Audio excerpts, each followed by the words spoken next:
बिस्मिल्लाहिर्रहमानिर्रहीम। अस्सलाम वालेकुम सामीन व नाज़रीन। मैं Iqbal Shah advocate Nizampur legal clinic में आपकी खिदमत में हाजिर हूँ। क्लास नंबर 187 यानी 187 में, और आज का जो हमारा टॉपिक है वो सेक्शन 15 है, सिंध रेंट प्रेमिसेस ऑर्डिनेंस 1979 का। और लास्ट हमने सेक्शन 14 पढ़ा था, और आज हम सेक्शन 15 पढ़ेंगे कि 14 को किस तरीके से अमली जमा पहनाया जाता है, वो एप्लीकेशन कैसे दी जाएगी। आप इसके जो मैं ये जो क्लास अभी दे रहा हूँ, इसको समझने के लिए आप बराए करम ज़रूर इससे पिछला वाला जो क्लास है वो आप ज़रूर ग्लांस करें।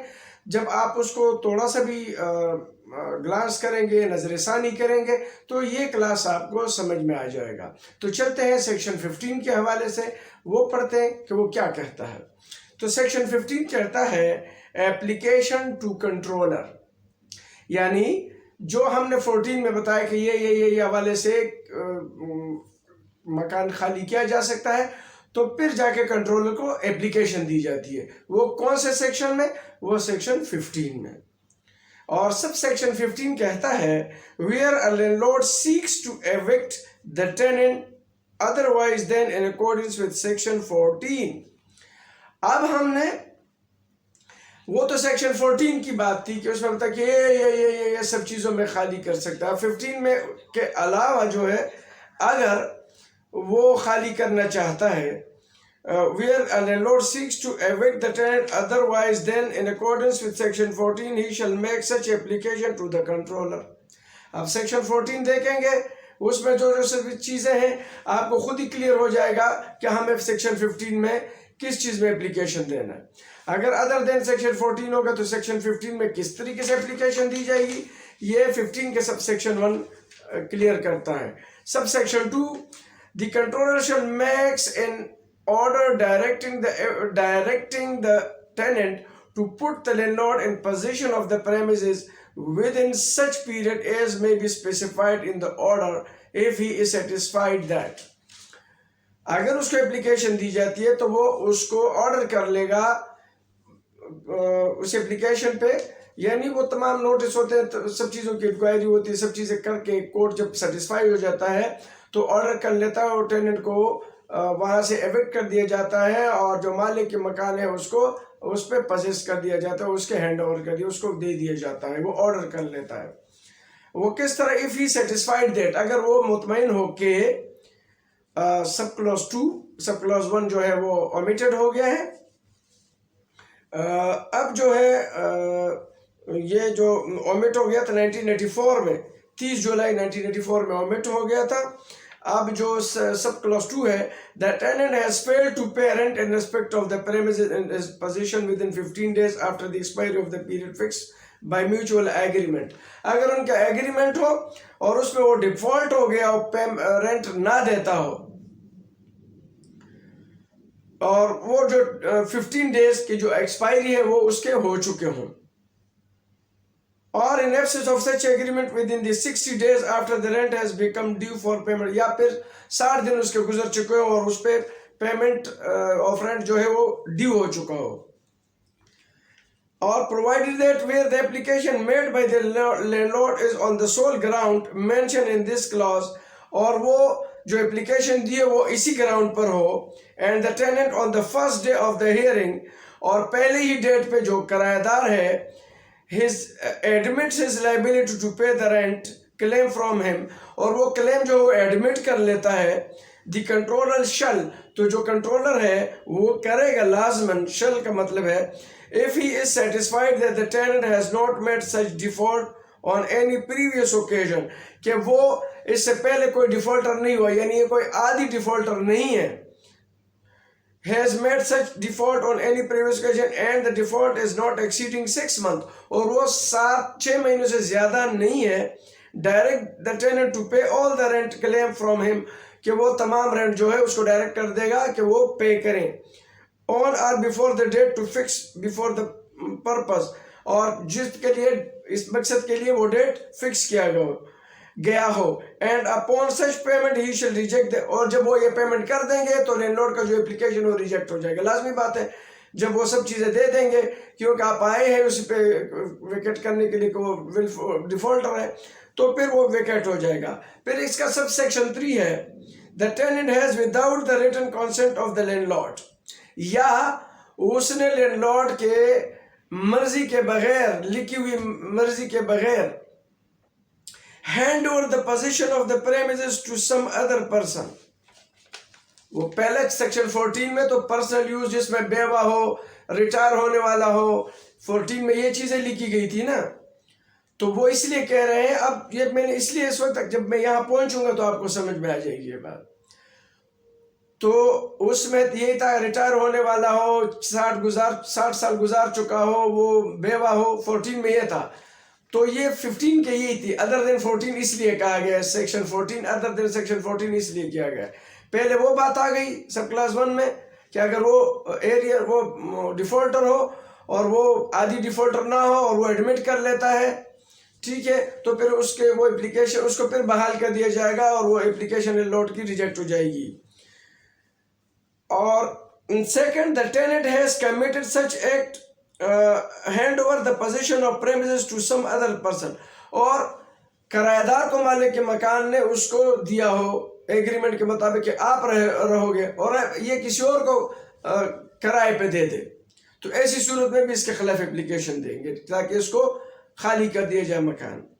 B, use the premises for the purpose other than that for which it was let out, और उस मकसद के लिए जिसके लिए उसने किराया पे घर लिया था और किसी और मकसद के लिए इस्तेमाल कर रहा है, तो भी मालिक मकान उसको खाली करा सकता है। सी, infringed the condition on which the premises was let out, या इन्होंने जो कंडीशन रखे हो, इन लोगों ने जो शर्त रखी हो कि इस शर्त पे आप रहोगे और उसको वो तोड़ देते हैं, इन्फ्रेंच कर देते हैं, उसकी खिलाफ वर्जी कर देते हैं, तो भी मालिक मकान उसके खिलाफ एप्लीकेशन कोर्ट में दे सकते हैं किराया मकान खाली कराने के लिए। इसका नंबर 4 है सब क्लास 15 का सब सेक्शन 1 का class number 4, the tenant has committed such act as are likely to impair the material value और यूटिलिटी ऑफ द, या वो घर में कुछ ऐसी हरकतें करते कि वो उसकी वैल्यू गिरा देता है, कोई और ऐसी चीजें कर देते हैं, तो भी मालिक मकान उसको खाली कर सकता है। Number 5, the tenant has indulged in such activity as or causing nuisance to the neighbors, या ऐसी हरकतें करते कि उससे करीबी जो वो है पड़ोसी है, वो न्यूसेंस का मुर्तकिब हो जाए, शोर शराबे के, गल गुबारे के वो शिकार हो जाए, उससे तंग हो जाए, तो भी उस पे उसको खाली किया जा सकता है। Number 6, the premises is required by the landlord for reconstruction or erection of a new building at the site, या उसको नई बिल्डिंग या रिकंस्ट्रक्शन के लिए चाहिए हो तो भी वो एप्लीकेशन दे सकते हैं। और 7 है, the landlord required the premises in good faith for his own occupation, या फिर गुड फेथ में वो अपने लिए उस ऑक्यूपेशन के लिए, अपने कब्जे के लिए चाह रहा होता, or use for the occupation और यूज ऑफ स्पाउस, या अपने लोगों के लिए, घर वाले लोगों के लिए चाहिए हो, और एनी ऑफ हिज चिल्ड्रन, या किसी बच्चे के लिए दरकार हो, तो भी जो है वो एप्लीकेशन दे सकते हैं खाली कराने के लिए। एप्लीकेशन किसको देंगे? वो सीनियर सिविल जज के कोर्ट में या रेंट कंट्रोलर के कोर्ट में। सीनियर सिविल जज में इसलिए कह रहा हूँ कि अक्सर रेंट कंट्रोलर जो वो सीनियर सिविल जज होता है। अब सब सेक्शन 3 है 15 का, where the landlord who has obtained the possession of the premises for the purpose of reconstruction of the building or erection of a new building, अगर ये जो हमने सबसे आखिर में जो ग्राउंड पड़ा है कि अगर उसको गिराना हो, नई बिल्डिंग बनानी हो, इस पर्पस के लिए वो घर खाली कर देता है, तो फिर ऐसी क्या सूरत होगी? shall demolish the existing building within 6 months of taking over of the possession of the premises, तो 6 महीने के अंदर अंदर उसको, जब उसको कब्जा मिले तो उसको गिराना होगा। और एज द केस में भी, या किसी दूसरी सूरत में commence the erection of a new building within 2 years of the taking over, वो 2 साल तक उसकी वो बनाएगा वो building. And in case the landlord fails to demolish the building as aforesaid, या वो फिर उसको गिराता नहीं, उसमें फेल हो जाता है, the tenant shall be entitle, तो फिर वो किराएदार फिर एंटाइटल होगा to put in position of the premises, कि वो फिर उधर उसको बहाल किया जाए। एंड फॉर दैट पर्पज, और इस मकसद के लिए ही may apply to the controller, फिर किराएदार फिर वो दरखास्त देगा अदालत में रेंट कंट्रोलर के controller for an order in that behalf, and for the purpose he may apply to the controller for an order in that behalf, कि उसको फिर उस पर उसके लिए वो दरखास्त देगा ताकि उस पर अमल दरामद और उसको फिर वो वहाँ पर पोजिशन किया जाए, वहाँ पर बहाल किया जाए।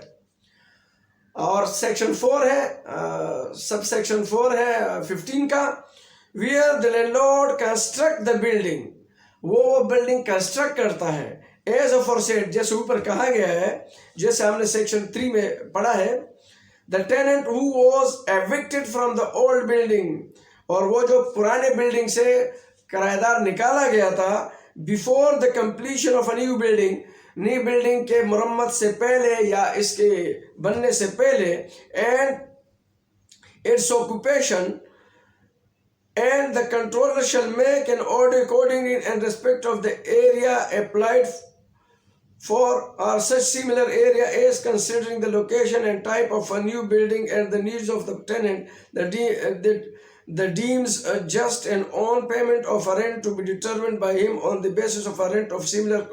तो फिर वो सिमिलर उस वक्त जो किराएदार उसको जब बहाल किया जाएगा, उसको दोबारा उसी बिल्डिंग में, नई बिल्डिंग में, तो फिर वो उस वक्त जो किराया उस अंदाज से चल रहा होगा उसी के हिसाब से उसको रखा जाएगा।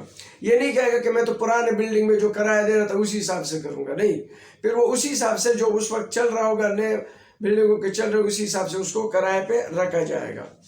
तो ये जो है ये सेक्शन 15 था। अब इस पे कमेंट्स हम थोड़े से जो है वो हम पढ़ते हैं, जो इसके कमेंट्स है, और वो कमेंट्स जो है वो हम जो पढ़ेंगे, deposit of time barred rent. Time barred हमेशा हम सुनते हैं, कानून में भी टाइम बार्ड होता है और रेंट में भी टाइम बार्ड होता है, यानी वक्त के बाद अगर आप किराया देते हैं। टाइम बार्ड रेंट का मतलब वक्त के बाद 15 है और आप 25 को दे रहे हैं, महीने बाद दे रहे हैं, तो इस ऐसी सूरत में क्या होगा? लॉ इस पे हाई कोर्ट या सुप्रीम कोर्ट इसके बारे में क्या जो है कवानीन पास कर चुके हैं या वज़ा कर चुके हैं, तशरीह कर चुके हैं। कवानीन का मतलब पास तो नहीं कर सकते, कवानीन की तशरीह की है।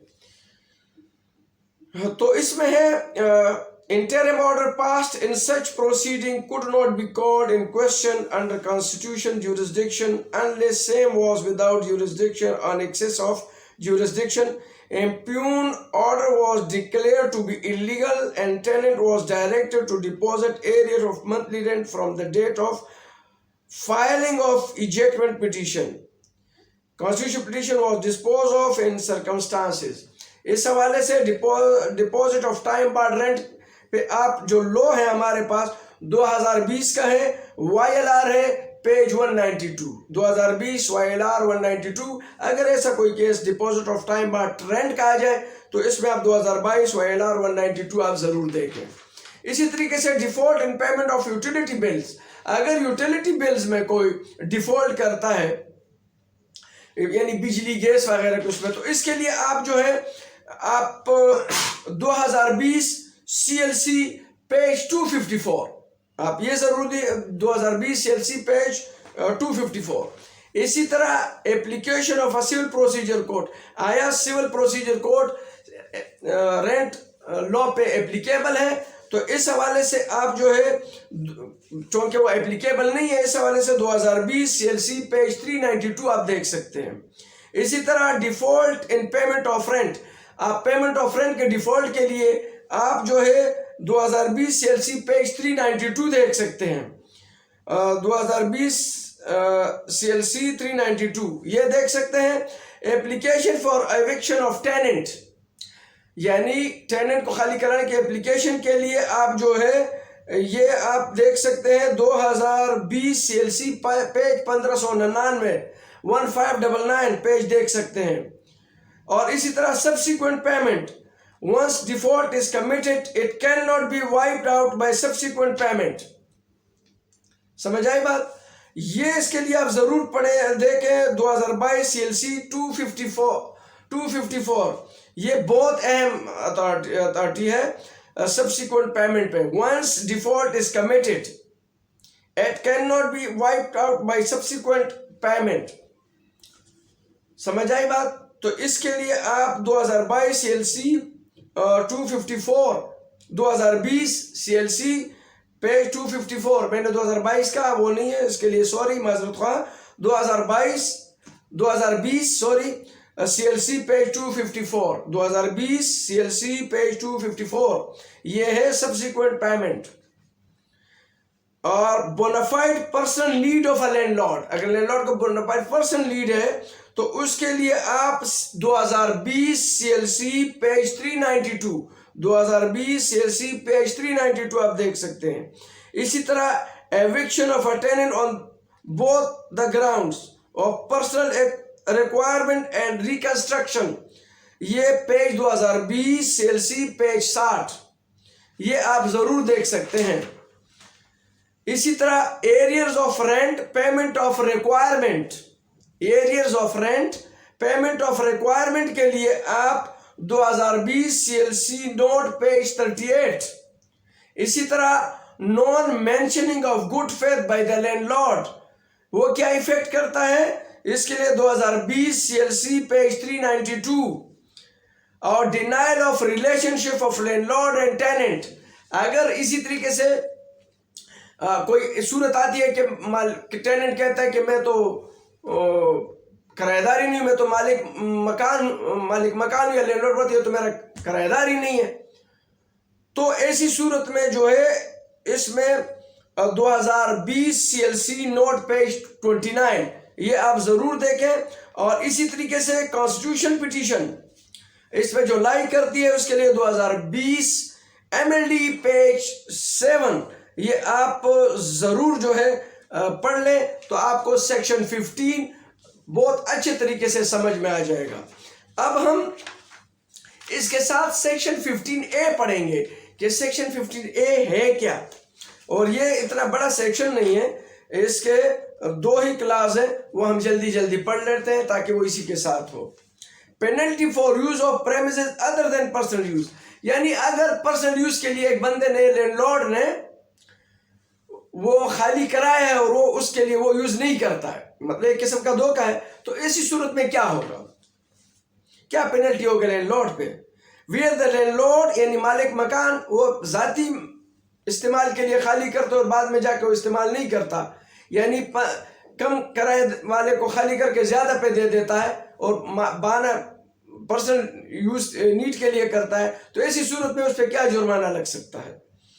तो ये है वेयर द लैंडलॉर्ड, यानी जब वो मालिक मकान who has obtained the position of a building under section 14, ये अब 14 के जो पर्सनल यूज हमने पढ़ा था, यानी वेडो हो, 60 साल के हो चुके हो, रिटायर हो चुके हो या रिटायर होने वाले हो या बच्चा हो, तो ऐसी सूरत में अगर इस सूरत में करता है और वो क्लास 7 के तहत जो हमने of section 15 relates to the building. अब हमारे यहाँ जो इस इधर हमने कौन सा बताया, सेक्शन 15 में हमने क्या कर लिया था, सेक्शन 7 इससे रिलेटेड, क्लास 7 इसमें रिलेटेड है, जिसमें हमने क्लास 7 जो था सेक्शन 15 का वो जो हम पढ़ रहे थे तो वो इससे रिलेटेड है।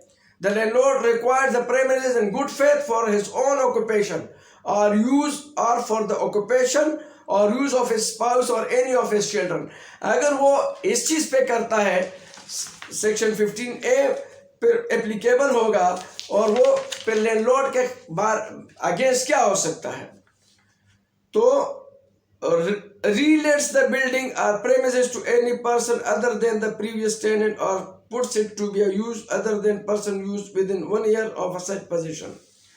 So where the landlord who has obtained the possession of a building under section 14 or premises under class 7 of section 15, यानी 14 में या 15 के सब क्लास 7 में उसने तो रिलेट्स द बिल्डिंग, तो वो फिर रिलेट्स कर दिया जाएगा building or premises to any person other than the previous tenant और puts it to be use other than person within 1 year of he shall be punished. उसको क्या सजा दी जाएगी?